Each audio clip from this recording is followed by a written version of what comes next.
I'm Michelle Nickerson. I'm Assistant Professor of History at Loyola University Chicago. I teach and I study U.S. women's history and gender history, urban history, and I study political and social movements in the 20th century.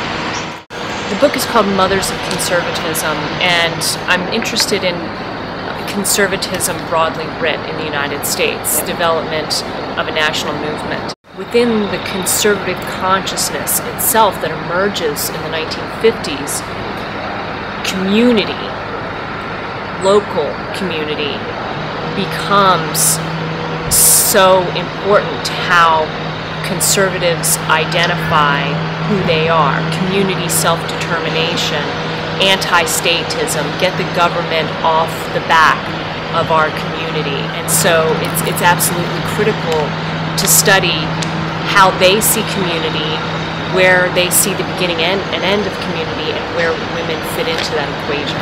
I've heard it said, and it makes me fret, America has a fascist threat. Because people were either so afraid of communism or so afraid of being accused of communism, right-wing women are able to leverage that fear in order to exercise power that they didn't otherwise have as housewives. They're essentially appointing themselves the authorities on educational matters. They're pretty successful in cutting a large swath through the progressive education curriculum at that time, in international curriculum, and in getting rid of people who they thought were subversive and fighting desegregation.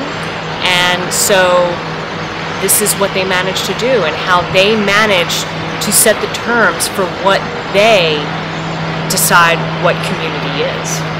I'm just a poor left-winger.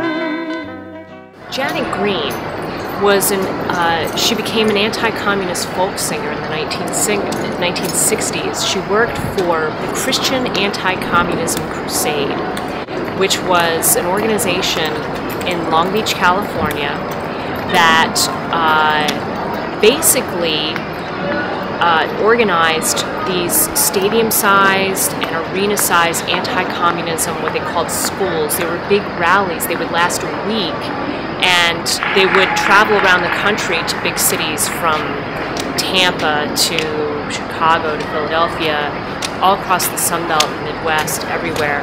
And people would come, and they would go to these different classes every night of the week and hear different lecturers. And usually on the last night, Janet would perform, often with her two daughters, these anti-communist folk songs. Spreading the communist word. One of the things I found when I was writing the book is that I identified a new female ideology of politics that represents a transition in the Depression era, and I call it housewife populism. What happens is women tend to see themselves as part of a beleaguered minority of women who are representatives of their family, and now their duty is to protect children and their communities from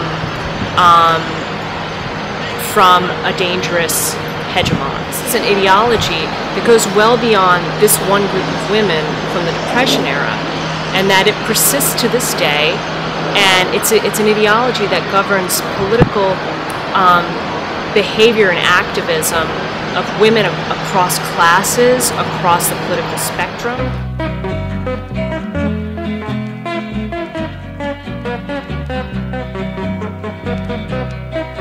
I've heard it said, and it makes me fret, America has a fascist threat.